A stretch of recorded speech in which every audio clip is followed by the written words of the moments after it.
Hey guys, welcome back to my channel Wahida Loves Food and Travel. Local chicken অলপ কেনেকৈনো আজি বনালো মই দেখুৱাব চেষ্টা কৰিম।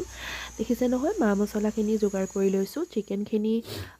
মেৰিনেট কৰি বনাম চিকেনটো। চিকেনত মই এতিয়া 3টামান পিয়াজ কাটি ললো। পিয়াজখিনি চিকেনৰ ওপৰত দিছো। চিকেনখিনি বেছি নহয় আধা কেজি মান হ'ব। 3টা পিয়াজ লৈছো আৰু ইয়া দেখিছে জালুক অলপ পিচি লৈছো। জালুকৰ গুৰিখিনি দিছো। তাতে অলপ মিট মছলা দিলো বেছি নহয় 1.5 চামুচ মান হ'ব মিট মছলা দিছো আৰু 1 চামুচ মান জলকীয়া গুৰি যেহেতু জালুকৰ গুৰি জ্বলাটো হ'বই আৰু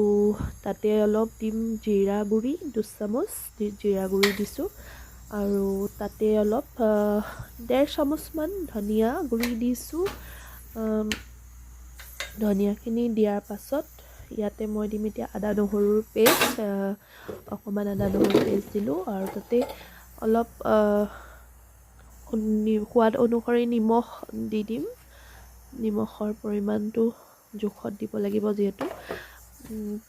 নিমখ দি দিছো আৰু তাতে সানিবৰ বাবে অকমান বেছি নহয় জোখ অনুযায়ী অকমান মিঠাতেল দিম মিঠাতেলখিনি মানে মেৰিনেট কৰিবৰ কাৰণেহে এইখিনি মই অকমান দিছো তাতে 2 চামুচ আৰু আপোনাৰ হালধি গুৰি দিম 2 চামুচ হালধি এইখিনি দি এতিয়া মই ভালকৈ হানি মেৰিনেট কৰিব লাগিব এতিয়া মই এইখিনি হানি লৈছো ভালকৈ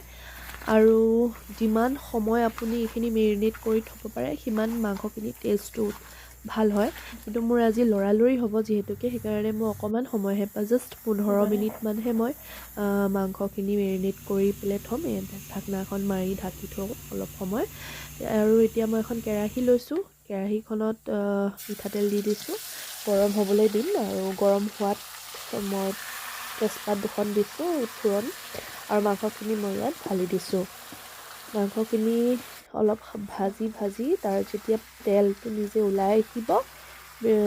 তাৰ পাছত মই অকমান পানী দিম এতিয়া চাবলৈ পাইছে মই এইখিনি অকমান ভাজি এতিয়া ঢাকনাখন মাৰি দিছো আৰু গেছৰ ফ্লেমটো অলপ কমাই দিম আৰু অলপ পাছত উঠাই চাম ঢাকনাখন দেখিছে নহয় পানী অলপ ওলাবলৈ লৈছে আৰু এইখিনি মাংসৰে এৰি দিয়া পানী হয় আৰু এইখিনি ইয়াতে শুকাই যাব আৰু মই অকমান এইখিনি এনেকৈ ৰাখি দিম আৰু এতিয়া দেখিছে নহয় মাংসৰ পৰা তেল বিৰিঙি আহিছে এইখিনি মাংস এৰি দিয়া তেলখিনি অকমান দেৰি ইয়াতে অলপ ভাজিম তাৰ পাছতে মই এই মাংসখিনিত অকণমান পানী দিম যাতে এইখিনি মাংস আৰু অলপ ভালকৈ সিজি যায় দিয়া অকমান পানী দিছো আৰু ইয়াৰ পাছত এইখিনি মাংসৰ অলপ দেৰি সিজাই তাৰ পিছত ধুনীয়াকৈ হৈ যাব মোৰ মাংসৰ জালুকীয়া গ্ৰেভি চিকেন আৰু এতিয়ালৈ আহিছো বাই